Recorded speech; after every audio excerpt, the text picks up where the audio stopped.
Ok. Donc, je vais commencer tout seul pour l'instant, mais je suis accompagné en fait aujourd'hui, puisque aujourd'hui on va faire un tour street art de Valparaiso. Alors pour ceux qui ont fait la visite avec moi il y a quelques semaines déjà, euh, on en a parlé un peu du street art à Valparaiso, mais là on va faire quelque chose de vraiment dédié à ça.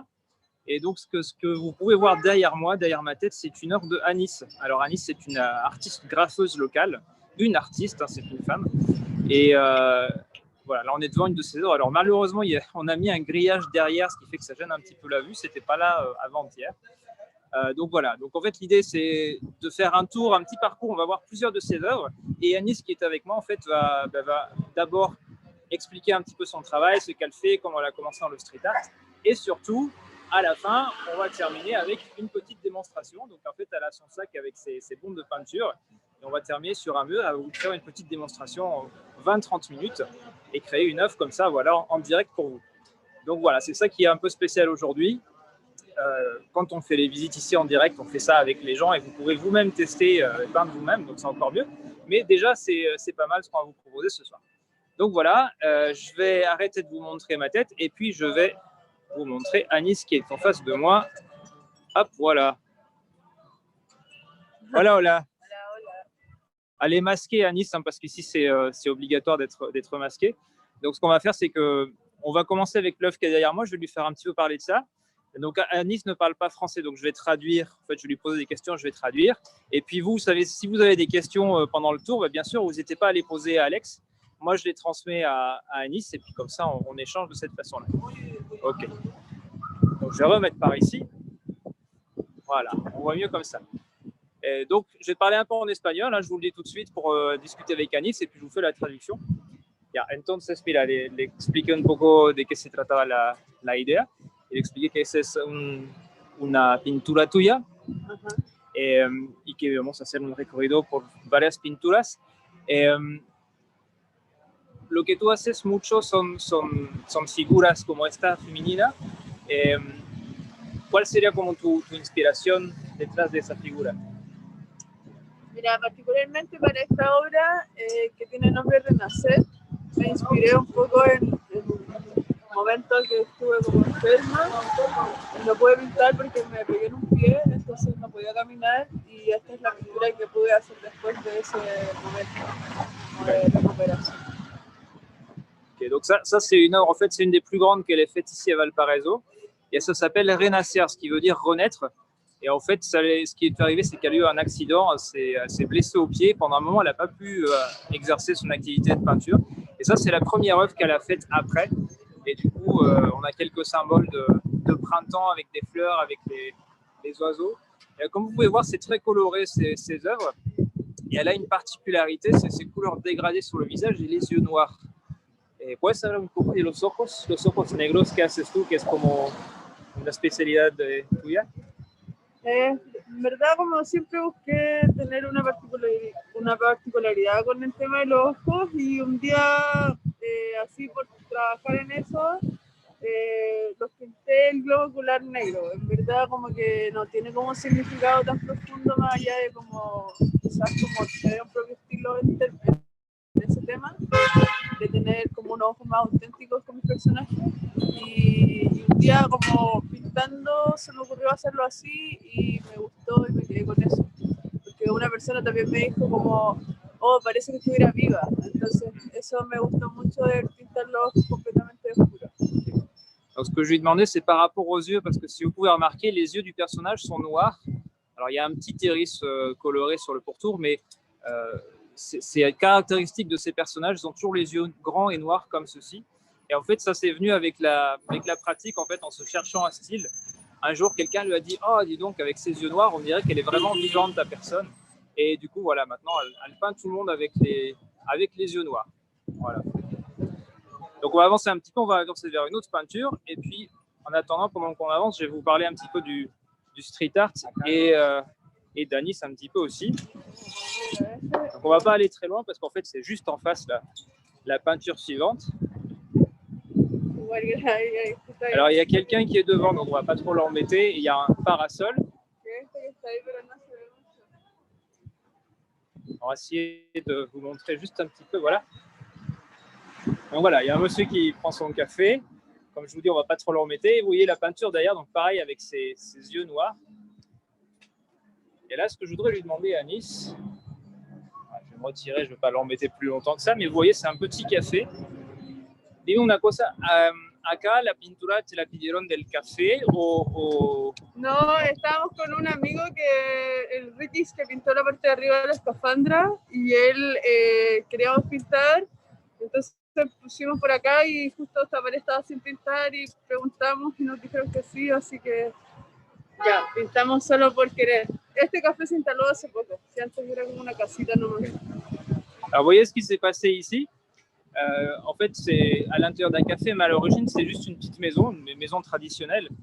Et en fait, avec un ami à elle, ils cherchaient simplement un mur pour peindre, pour s'amuser. Et ils sont passés par ici, ils ont vu que le mur était vierge. Donc, ils ont sonné à la porte des gens et en disant, voilà, on voudrait pouvoir peindre sur votre mur, est-ce que vous nous laissez faire? Et les gens ont dit OK. Et du coup, voilà, ils leur ont laissé peindre. Donc ça, évidemment, c'est une œuvre c'est pas une commande, c'est eux qui se sont fait plaisir. Mais ce qu'il a fait vivre elle, eh bien, c'est les commandes. Comme la première œuvre que je vous ai montrée, qui est une commande. En fait. Donc là, elle se fait payer pour ça. On va continuer.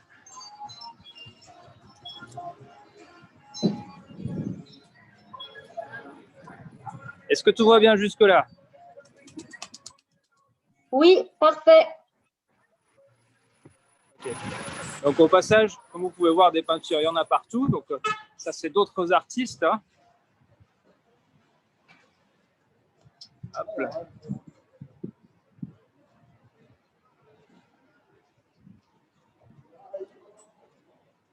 Donc Anis, elle est originaire de Santiago, mais elle vit depuis quelques années à Valparaiso. En fait, elle s'est installée ici pour plusieurs raisons. La première, c'est qu'elle en avait marre de Santiago, qui est quand même une énorme ville.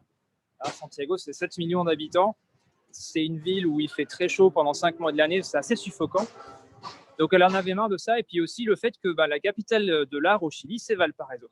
Donc, quand on est un artiste, et surtout dans le street art, c'est l'endroit où venir. Con la Juanita Pérez hace 2014, 6 años. Alors là, de l'autre côté de la rue, je vais m'approcher un petit peu tout à l'heure, mais je ne veux pas me faire écraser. Vous voyez, donc ce sont les poupées russes. Voy a tratar de acercarme. Alors jusqu'à il y a peu de temps, on pouvait les voir entièrement, et puis il y a un petit commerce qui s'est installé ici. Donc on a les poupées russes et les fruits et légumes tout en même temps. Et donc ça, c'est une peinture qui date de 2014. Donc ça fait 6 ans et c'est assez vieux pour du street art parce que les peintures s'abîment souvent assez vite et du coup, souvent, elles sont remplacées par autre chose. Je vais lui demander d'ailleurs quelque chose à ce sujet-là. Entonces, 2014, Sí. son 6 años. Sí. Él está diciendo que es como bastante tiempo para street art, que muchas veces se borra antes que eso. Claro. Sí, ha durado harto en verdad, lo han respetado, ha sido bacán eso. Igual tenemos la intención de renovarlo pronto. Sí. Ah, pero ahí mismo. Sí. Pero de hacer otra cosa distinta. Claro. ¿O? Algo Okay. distinto, claro. Voilà, ce qu'elle me dit, c'est qu'en fait, ils ont eu la chance que cette fresque, elle ait été respectée. Dans quel sens respectée? C'est que souvent, soit les propriétaires de l'immeuble décident de repeindre, ou alors il y a des gens qui viennent, des taggers, qui viennent taguer par-dessus. Au passage, le petit marché aux fruits et légumes.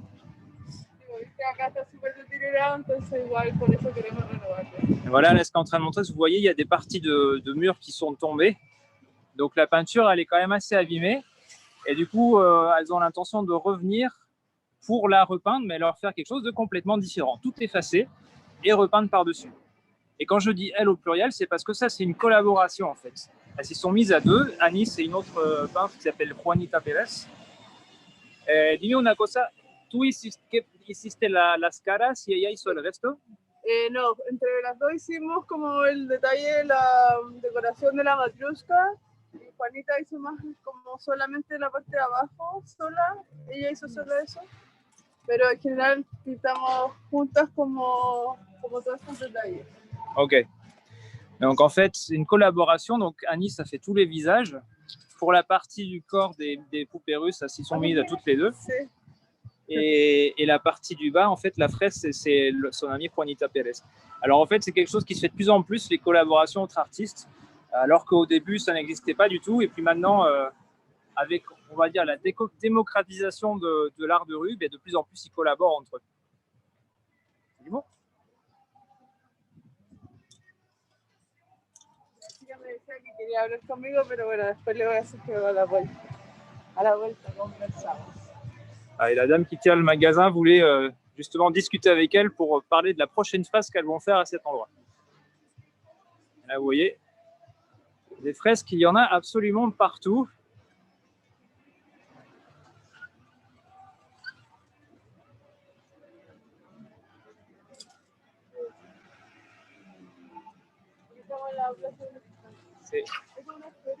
Sí, voy a pasar por el lado.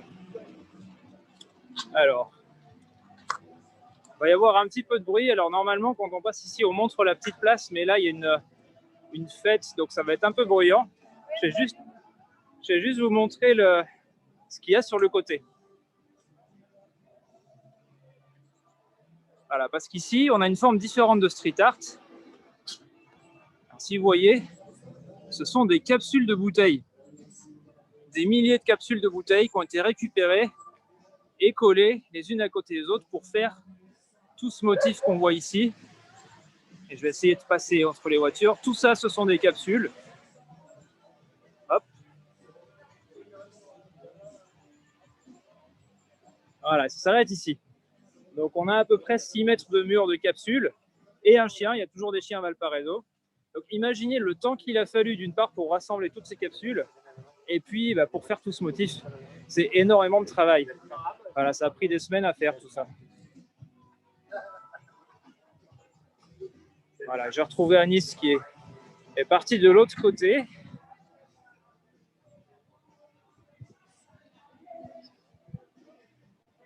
Au passage, ce qui se passe ici, je vous montre juste l'affiche.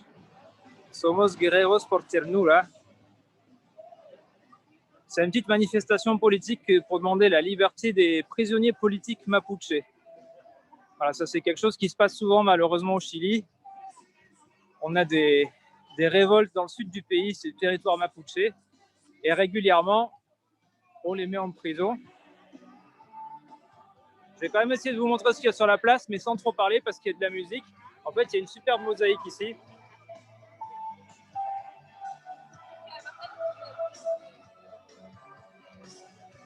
Bon, on va pas trop bien voir aujourd'hui. Voilà, on a récupéré Anis et on va continuer. Regalo de Navidad. Voilà, elle en a profité pour se faire un petit cadeau de Noël. Là, vous voyez, on a une autre forme d'art ici. Donc là, c'est de la mosaïque. Alors, c'est pas très très commun à Valparaiso. Ici, c'est quand même vraiment plutôt de la peinture, mais on a quelques belles mosaïques. Et celle-ci, en fait, continue donc tout le long de la place.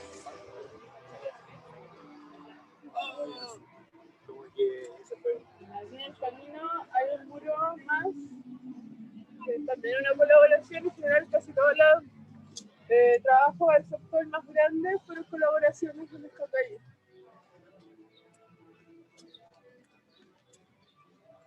Alors, je vous montre un petit peu les roues au passage. Donc, tous les supports sont bons pour peindre, que ce soit des murs publics, privés. Parfois, c'est des poteaux électriques. Comme vous voyez ici, là, les poteaux sont peints en vert et blanc. Ça, c'est aux couleurs du club de foot local.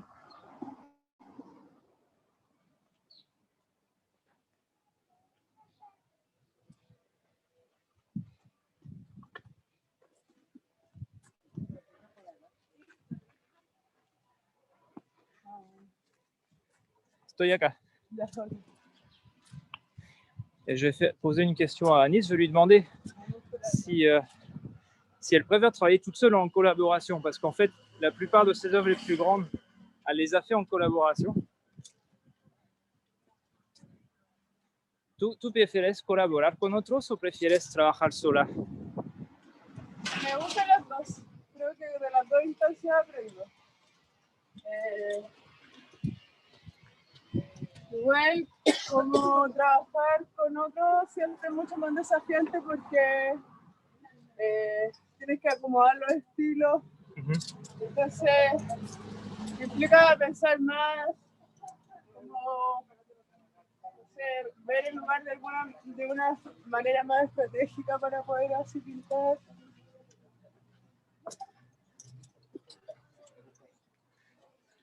Donc, ce qu'elle disait, c'est que elle n'a pas de préférence en fait entre travailler toute seule ou en collaboration. Une autre fresque ici, celle-là, elle est toute récente. Et regardez les couleurs de la maison au passage. C'est un petit côté maison de Schtroumpf, tout ça.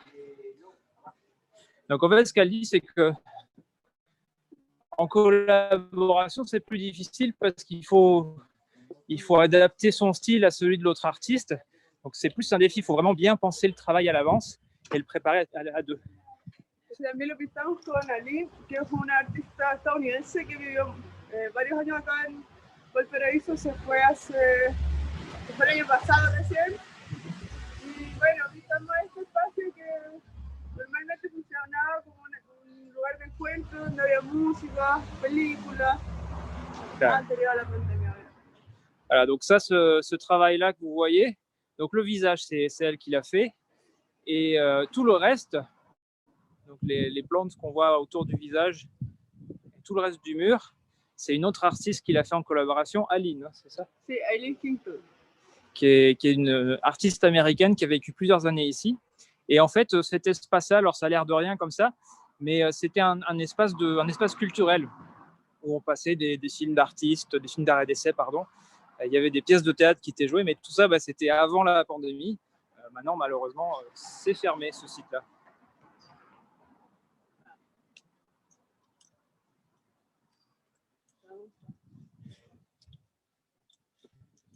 Y tú empezaste en 99, me dijiste. 2000. Sí. O sea, eras una de las primeras en hacer eso, ¿o no? Sí, puede decirse que sí. Igual entre, no sé, pues 10 mujeres más, yo creo que fuimos las primeras que empezamos a pintar.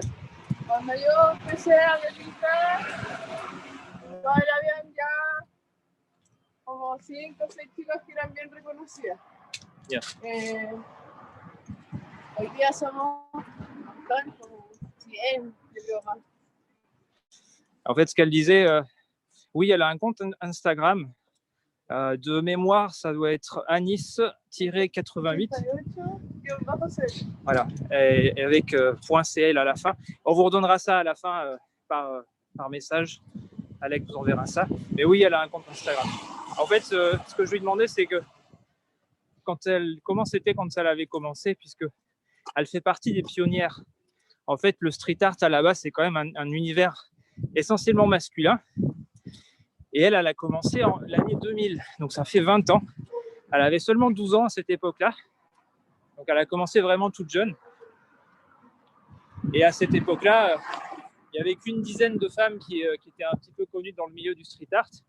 Et aujourd'hui, selon elle, ils sont plus d'une centaine à l'échelle nationale à être reconnues. Et elle en fait partie, elle.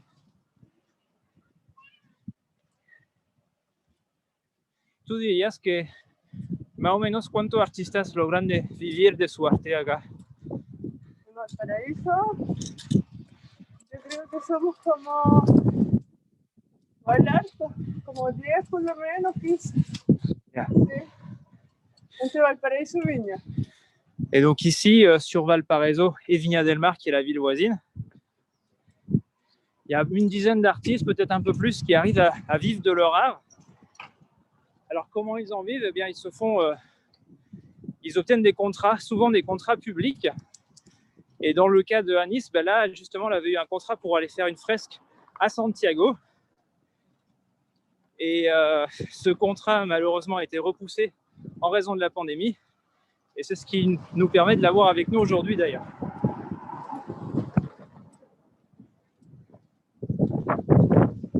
Como esta calle, que a mí me gusta pintar, por ejemplo, también es entretenido porque como tocaste el parque cultural, también me ayuda a que la gente vea nuestro trabajo en estas calles principales para acceso al parque. Ah, claro. Alors, elle aime bien peindre dans cette rue où on se trouve, là. Vous voyez, c'est une rue en pente. parce qu'en fait, de l'autre côté, derrière ce grand mur tout gris, alors ça, c'est l'ancienne prison de Valparaiso. Et cette prison a été reconvertie en centre culturel. En fait, c'est le plus grand centre culturel de la ville. Et du coup, elle aime bien peindre ici parce que c'est sur le chemin pour aller au centre culturel, donc ça lui donne une certaine visibilité. Et c'est toujours bon à prendre. Et là, c'est une crèche pour les enfants, donc même les crèches ont leurs personnages. Nous avons un peu de vent aujourd'hui. J'espère que ça ne fait pas trop de son dans le téléphone.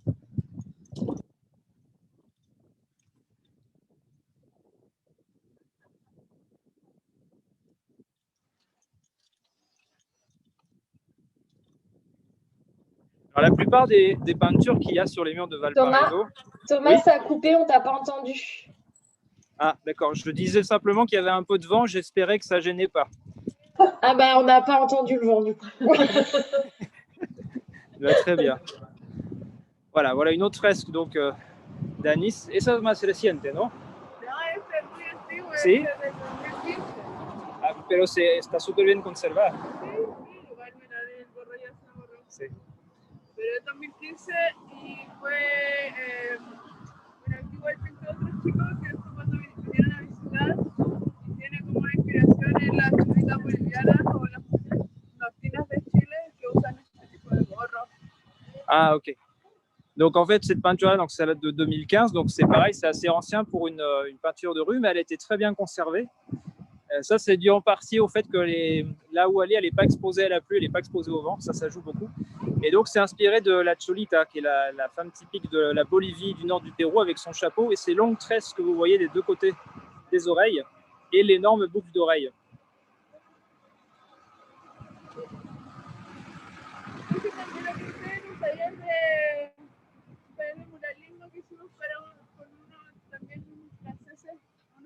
Como de colegio que venían aquí al estudio y en verdad la idea ellos pintaron como todas estas texturas y el vestido tiene la idea de Violeta Parra, por eso tiene una guitarra acá. Bueno, y los chicos hicieron en muy poco tiempo todo como la textura del vestido. Okay. Alors là, ce qu'elle explique en fait, c'est qu'elle a fait une peinture avec un atelier. D'ailleurs, c'est marqué en haut, taller de mural. Donc, tailler, c'est atelier, mural, c'est peinture murale. Et elle a fait ça en fait avec un groupe d'écoliers français qui étaient là en voyage scolaire. Et donc, ils ont fait un atelier avec elle. Donc, elle a fait, évidemment, elle a apporté le dessin pour se baser. Elle a fait le personnage principal. Et les écoliers ont fait ce qu'elle montrait, tous les décors autour. Ça a été fait par la classe, en fait. Voilà, et donc ça, c'est quelque chose que nous, on fait quand on a des gens qui viennent visiter Valparaiso. On fait exactement la même chose, c'est-à-dire on réalise une fresque avec l'artiste. Alors, pas aussi grande que ça, mais c'est ce qu'on fait ensemble, en vrai. Hein? Este también lo pinté yo y fue un mural a pedido para la dueña de casa que le gustaban mucho los caballos, la señora Margarita. Y ella me pidió esto para su casa, entonces me cayó muy bien ella y algo que no normalmente hago, como este tipo de trabajos de realismo, pero para ella sí lo pude hacer. Okay. Alors, ce que je suis en train de vous montrer, donc c'est elle aussi qui l'a fait. Alors, on a déjà vu plusieurs de ses œuvres, donc vous voyez que là, le style est assez différent. On n'a pas un personnage, on a des chevaux. Je vais laisser passer le bus. Désolé pour ça, le bus est très bruyant. Et donc, en fait, si le style est différent, c'est parce que ça, c'est une commande. C'est la dame qui habite dans cette maison qui a une passion pour les chevaux. Et donc, elle a demandé à Anis de lui faire une fresque avec des chevaux. Donc, voilà le résultat. Et c'est grâce à des travaux comme ça qu'elle gagne sa vie.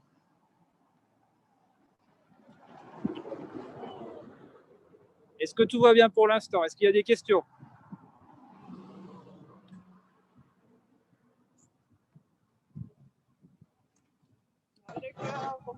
Tout va bien, pas de questions jusqu'à maintenant, merci. Ok, bah c'est super. Je vous montre un petit peu le ciel bleu en même temps, juste histoire de vous rendre un peu jaloux.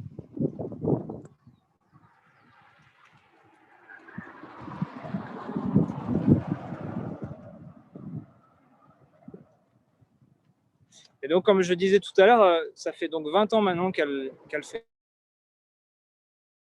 Elle a commencé donc très jeune, à 12 ans, et je lui ai demandé qu'elle nous raconte un petit peu son parcours. Et cuéntame un poco cómo empezaste, porque empezaste muy joven.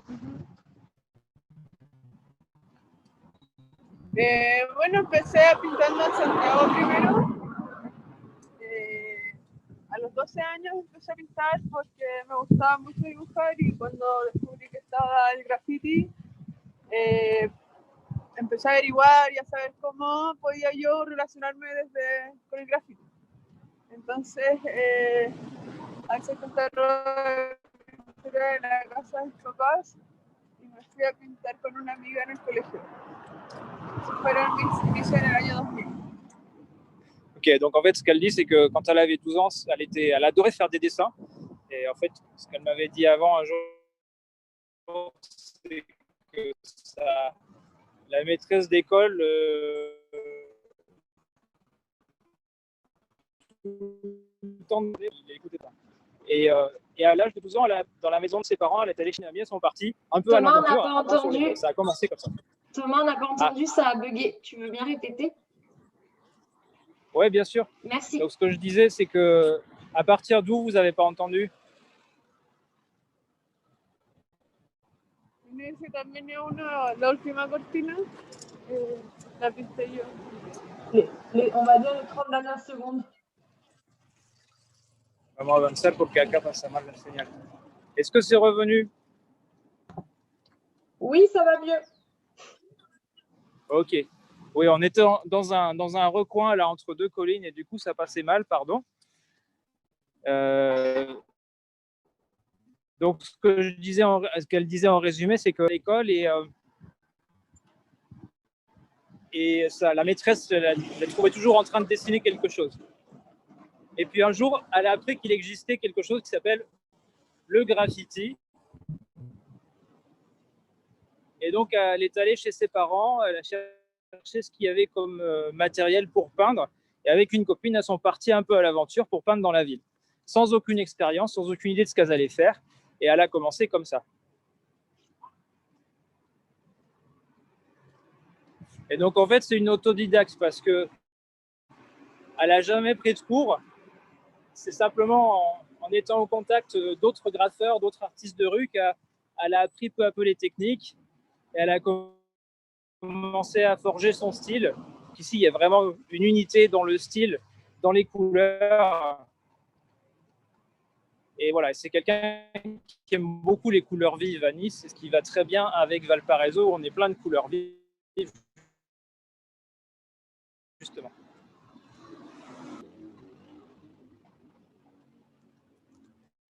On va bientôt arriver à l'endroit où on va faire la démonstration.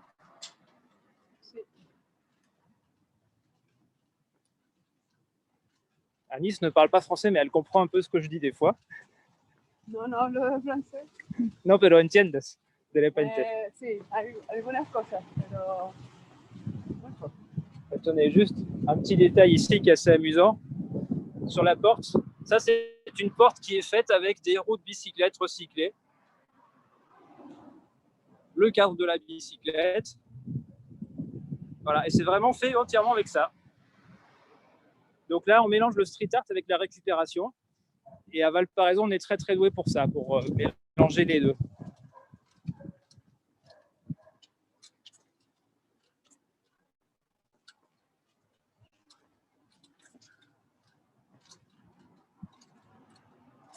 Alors, je ne sais pas si on se rend compte à l'image, tout à l'heure, au montée, j'étais un peu essoufflé d'ailleurs, et maintenant, nous descendons. Donc, Valparaiso, c'est ça, hein, c'est tout le temps monter, descendre, monter, descendre. Et c'est cette topographie qui a fait que c'est devenu une capitale artistique, parce que c'est plein de petites rues en pente, de dédales comme ceci, de vieilles maisons avec vue sur l'océan Pacifique. Et c'est ça qui fait qu'il y a toujours eu plein d'artistes ici. Voyez encore un autre exemple.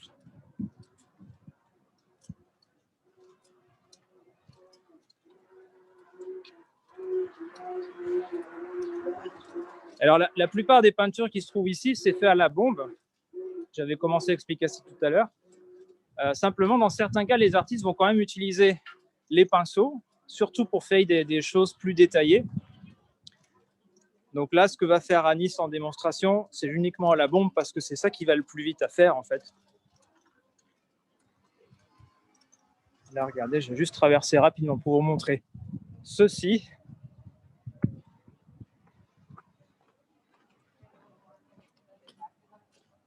Voilà, donc là, c'est une autre forme de street art. On a simplement balisé l'escalier. Et là, on a du graffiti. Alors, il y a une ligne entre les deux qui est un peu difficile à discerner, c'est-à-dire que souvent, les graffeurs qui font du tag et les graffeurs qui font quelque chose de plus artistique, eh bien, ce sont souvent les mêmes. Et le tag, c'est illégal. Tandis que faire une belle peinture, ça, c'est autorisé à partir du moment où on a le permis des propriétaires, mais le tag, c'est illégal. Et ce qui fait que, comme le street art, en fait, c'est devenu de plus en plus démocratisé, finalement, ça a perdu un peu ce côté illégal que ça avait au début.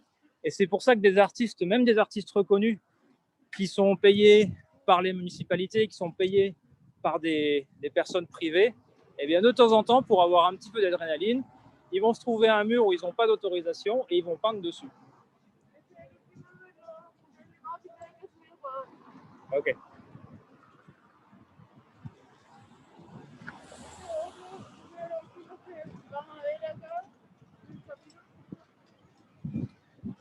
¿Y qué es ese personaje? Una chamana, como una mujer que toca el tambor y en verdad está asociado un poco a eso, como a una tipo de chamán. Ok. Voilà, donc ça c'est l'une des dernières œuvres qu'elle a faites dans cette zone-là. Donc on voit pas très bien le visage au-dessus, je vais quand même zoomer dessus, voilà. Donc ça c'est une chamane. Une chamane qui tape sur son petit tambourin. Donc en fait les chamanes ça existe toujours ici.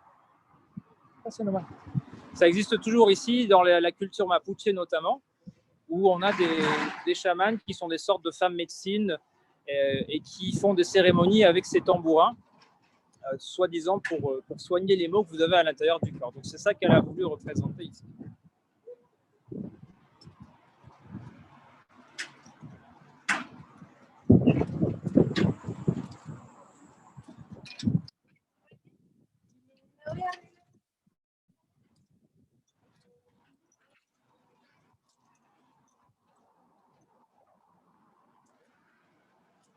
Et Anis,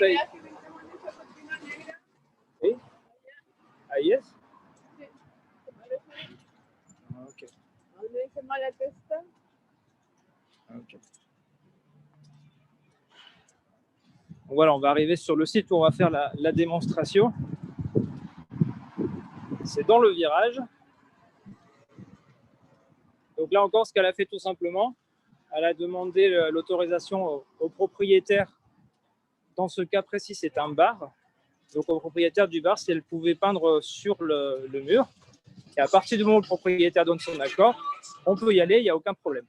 Par contre, si vous n'avez pas l'accord du propriétaire ou de la municipalité et que la police vous attrape, eh bien la punition, c'est de passer une nuit en prison. Voilà, donc ça rigole pas à ce niveau-là. Romain, on a une question de Fanny. Oui. Pourquoi Anis a eu envie de dessiner une femme chamane? Pourquoi dessiner la chamane? Oui. Ok. Je vais lui demander le temps pendant qu'elle se prépare. Donc voilà, on va s'installer ici pour peindre sur la porte. Anis me preguntan si esa mujer, la chamán que pintaste, si había alguna razón en particular, si es un personaje que te inspira o así nomás. Mira, en verdad fue una idea así que surgió también que pinté con un amigo que yo pintó las figuras del lado. Y en verdad fue como, en ese momento estaba muy en el tema como más terapéutico, como de mi forma, entonces también estaba trabajando con el tema del tambor y todo, y por eso como que quisimos poner esa imagen, aparte sentía que era lo mejor que se adaptaba al espacio, por ahí más o menos va la idea. Ok. Te dejamos prépararte. Oui, donc en fait, ce qu'elle dit, c'est que quand elle a fait cette peinture-là, c'était une époque où elle était en recherche de thérapie alternative. Et donc, elle est allée voir un peu dans la médecine traditionnelle. Et c'est ça qui l'a motivée donc, à peindre cette chamane.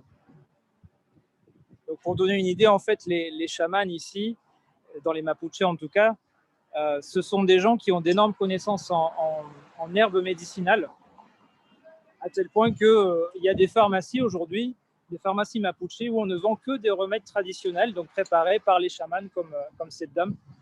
Et pour tout ce qui est maladie de peau, c'est très très efficace.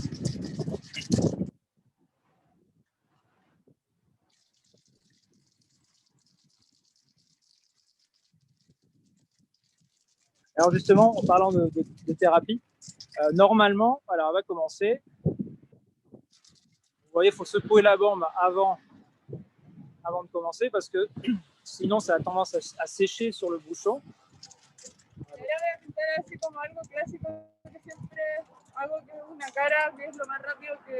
Ok.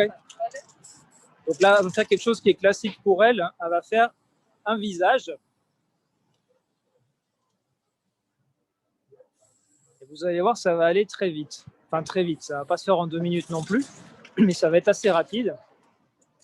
Alors là, il y a un degré de difficulté supplémentaire. C'est que vous voyez, si on est sur de la tôle ondulée, et du coup, à la bombe, ça rend un peu plus difficile de faire les contours que sur une surface lisse. Mais évidemment, elle a l'habitude. Et alors là, il y a de la vieille peinture d'avant qui a séché, donc elle est en train de nettoyer tout ça. Voilà, bon ça c'est normalement, c'est pas prévu au programme, mais voilà, il faut le faire.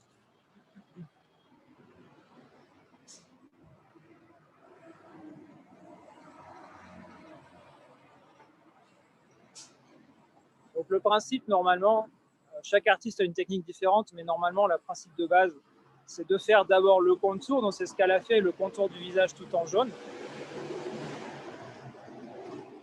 Et en fait, ça lui donne une sorte de cadre finalement. C'est dans ce cercle-là qu'elle va peindre, donc elle va ensuite le remplir d'une seule et même couleur, comme vous allez le voir. Et une fois que ça sera fait, elle pourra commencer à peindre les détails du visage. Je suis désolé, j'ai la voix un petit peu cassée. J'ai avalé un moustique et du coup, c'est un petit peu compliqué.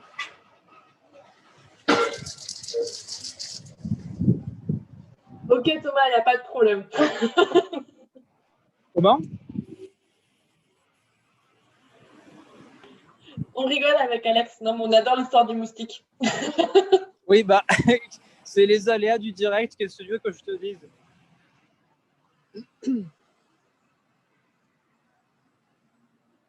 Voilà, donc vous avez vu dans ces peintures précédentes, l'une de ses spécialités, c'est de faire des couleurs en dégradé sur le visage. Donc je suppose qu'après avoir mis ce rose, on va passer soit sur du rouge, soit sur du orange, soit sur du violet.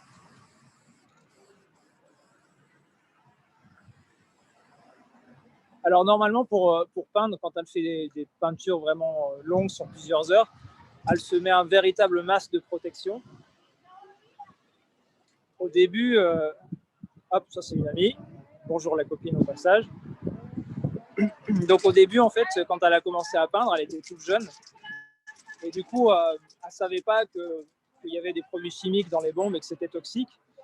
Et donc pendant toute son adolescence, en fait, elle a peint sans se protéger, sans masque. Et ce que ça a provoqué un peu plus tard, au bout d'une dizaine d'années, elle a commencé à avoir des problèmes respiratoires. Ce qui fait qu'aujourd'hui, elle est très consciente de porter un masque tout le temps. Et du coup, finalement, en ce moment qu'on est en pandémie et qu'il faut porter le masque, ça ne change pas grand-chose par rapport à son habitude.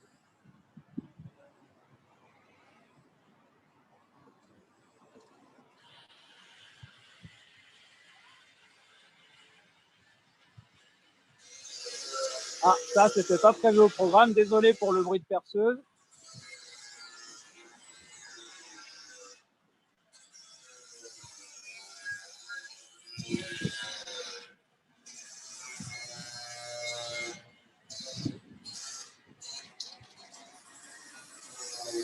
Bon, je vais couper le son une seconde.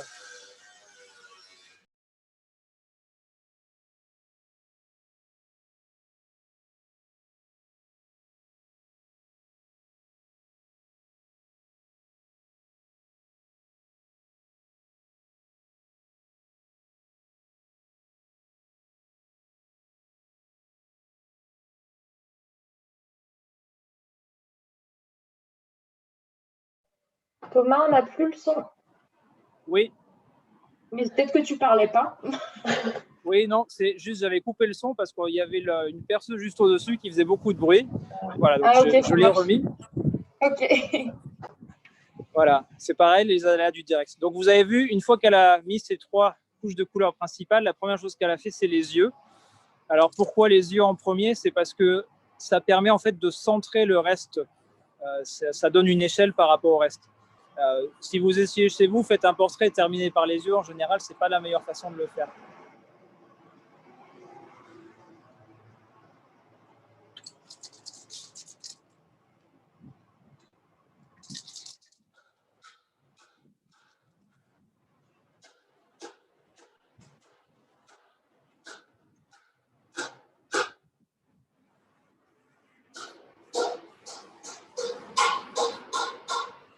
Alors, la principale difficulté de peindre avec de la bombe, quand on débute, c'est de maintenir une pression équivalente tout le temps.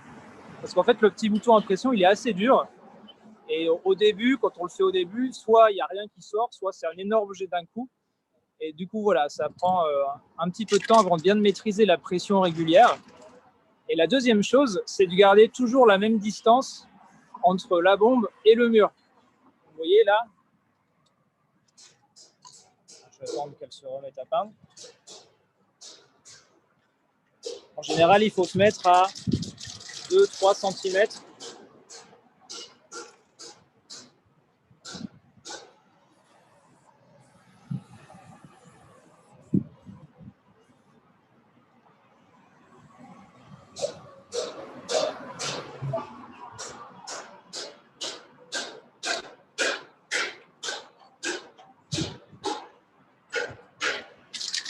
Est-ce qu'il y a des questions pendant qu'elle est en train de peindre?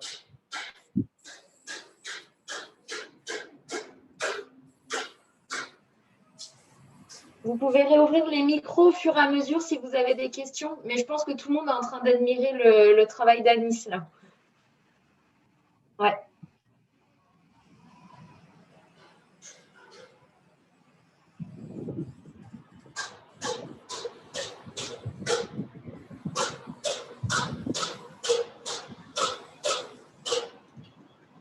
Donc en fait ici, tous les artistes les plus reconnus, en fait, ils ont tous une sorte de signature, un style qui est vraiment particulier et qui les fait reconnaissables l'un de l'autre. Donc Anis, son truc, c'est vraiment les couleurs en dégradé, toujours très vives, et ses yeux noirs.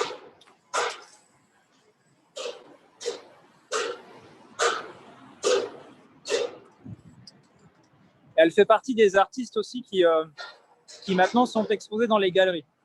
Donc en fait, c'est vraiment un parcours intéressant parce qu'elle est vraiment complètement autodidacte. Moi, j'ai vu des œuvres qu'elle a faites à ses tout débuts, donc qui datent du début des années 2000. Et bon, ça n'a pas grand-chose à voir avec ça. Au début, c'était vraiment, elle faisait du tag amélioré, c'est-à-dire simplement des lettres qu'on avait un petit peu designées, si on peut dire. Et petit à petit, elle en est venue à faire des portraits et des choses de plus en plus complexes.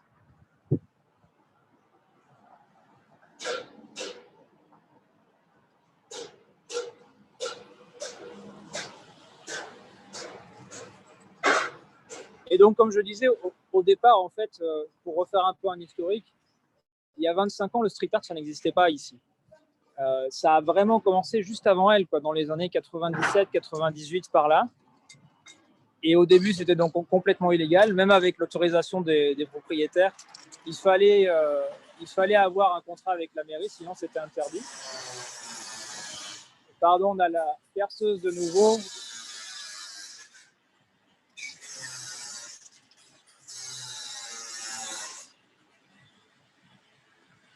Et en fait, c'est devenu tellement toléré, accepté que donc maintenant les meilleurs artistes, ils sont exposés en galerie.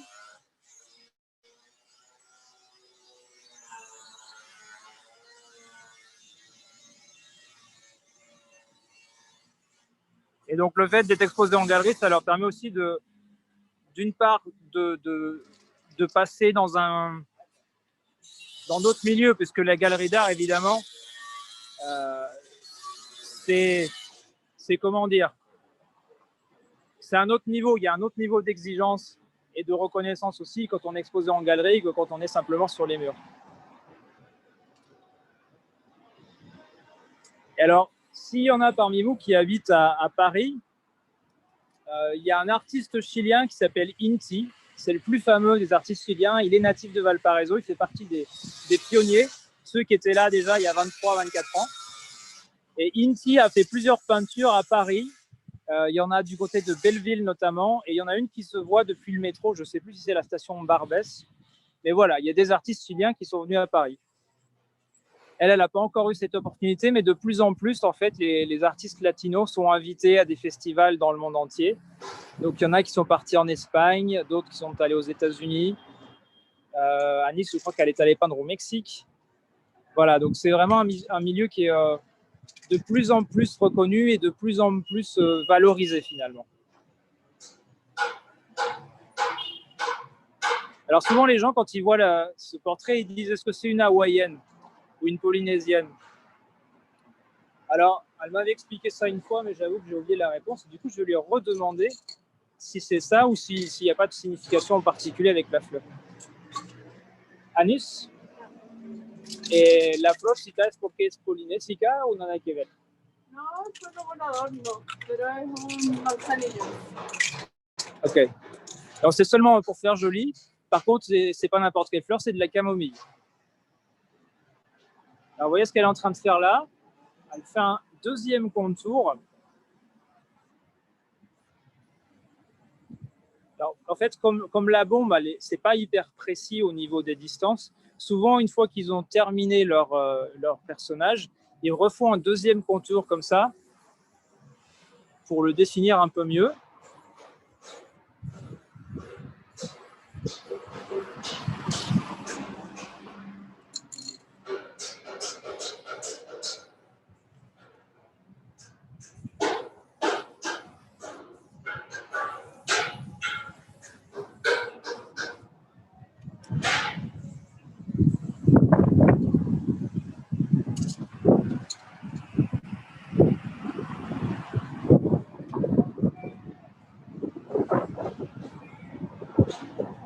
Et voilà, c'est signé en bas. Donc voilà, l'œuvre terminée. Et on a fait tout ça en même pas 20 minutes. C'est excellent. Merci beaucoup. C'est trop top. Voilà. Donc vous avez vu, ça va très vite. Alors après, évidemment, c'est un visage qui est assez simple, c'est-à-dire qu'il n'y a pas énormément de détails. Mais le résultat est là. On a un personnage, je ne sais pas l'impression que ça vous donne à travers l'écran, mais effectivement, elle a l'air assez vivante. Est-ce qu'il y a d'autres?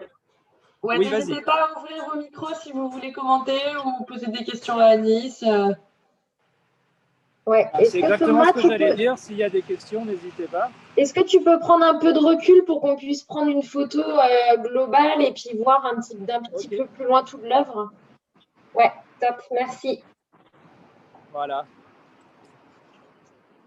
Donc, pour vous donner une idée, vous l'avez vu peindre devant, mais ça fait pratiquement 2 mètres de hauteur et ça doit faire 1,50 m de large à peu près. Donc voilà, si elle avait fait ça au pinceau, on aurait un dixième de fait là, peut-être un peu plus. Et voilà, la bombe, ça permet vraiment d'aller vite. Et c'est pour ça que l'artiste de rue utilise ça beaucoup. Est-ce que vous voulez qu'elle se mette à côté pour avoir une vue d'elle à côté de la peinture? Ouais, pour se rendre compte de la taille, en plus, ça peut être pas mal. Et Anis, ¿te podrías poner como al lado por un segundo para...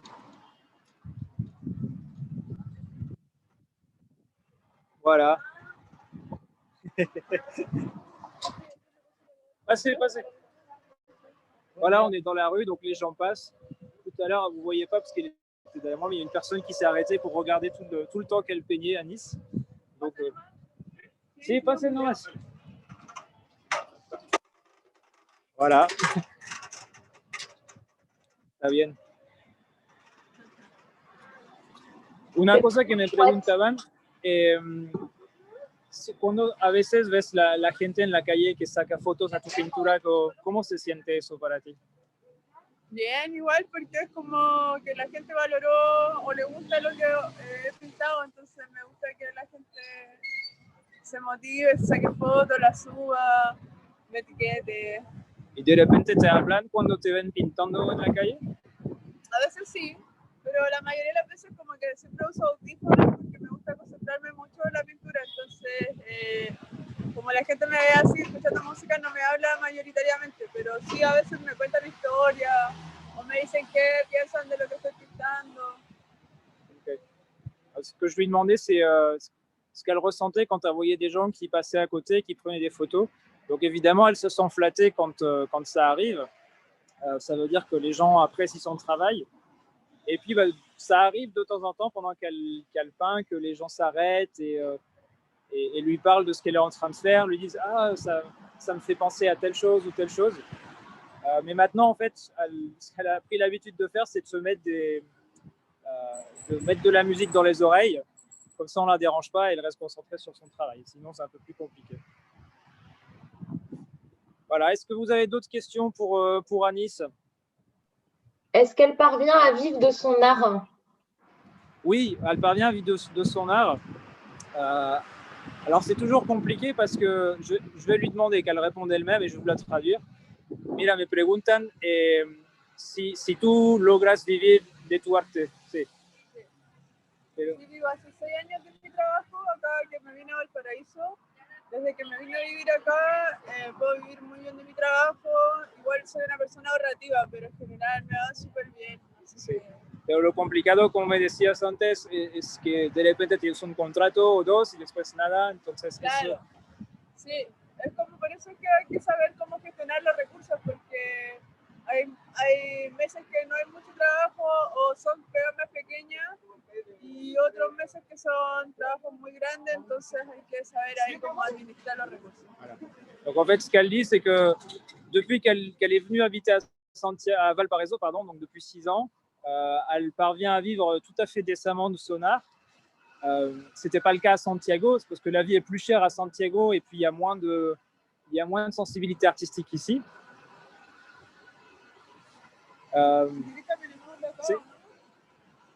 Voilà, on va juste pour terminer, on va remonter un petit peu parce que là, on est en train de gêner une voiture. Donc, je vous laisse regarder une dernière fois la fresque et puis je vais remonter un petit peu. On va aller de l'autre côté. Et donc, ce qu'elle disait, c'est qu'ici, comme il y a beaucoup plus de gens qui sont intéressés par l'art, elle arrive à vivre bien. La difficulté, c'est de gérer. Parce que ce qui peut arriver en tant qu'artiste, c'est qu'on lui passe 2-3 commandes successives et puis ensuite, il n'y a plus rien pendant 3 mois. Donc, il faut apprendre en fait à gérer son argent, à gérer ses ressources. Et donc, voilà, c'est une artiste, mais finalement, quelque part, un peu auto-entrepreneur. C'est une autre peinture qu'elle a faite ici. Donc là, vous voyez, c'est sur une paroi en métal. Donc ça se déplie et ça se replie. Et c'est une terrasse de bar qui est derrière.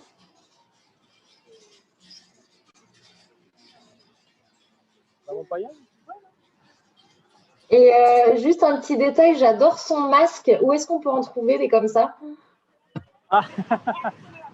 Je lui ai demandé. Mira. Me dicen que le gusta mucho tu mascarilla y que quieren saber dónde la conseguiste. En México, me la trajeron de México. C'est un cadeau qu'on lui a fait, on lui a apporté du Mexique. Okay, donc voilà, pour le trouver, il faut aller au Mexique. Ok, bah, dès que les frontières seront ouvertes, on ira. Voilà, bah, écoutez, s'il n'y a pas d'autres questions, on va vous dire au revoir depuis Valparaiso avec Anis. Est-ce que c'est bon pour tout le monde? Est-ce que vous avez des questions? Oui, j'avais une question. Ouais.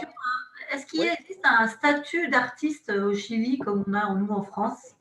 Soit intermittent du spectacle, soit un statut d'artiste qui permet de payer ses charges, d'avoir, je ne sais pas, enfin voilà. Non, ça n'existe pas. Pas du tout. La France est l'un des rares pays où on a la chance d'avoir un statut justement, un vrai statut d'intermittent du spectacle. C'est une exception culturelle française, ça. Au Chili, malheureusement, non. Quand on est artiste, on dépend vraiment uniquement d'une chose, c'est des commandes. Et puis, alors, s'il y a un programme de l'État qui s'appelle les fonds d'art, mais c'est un système, en fait, il faut postuler avec un projet artistique et si c'est accepté, on reçoit des fonds du gouvernement.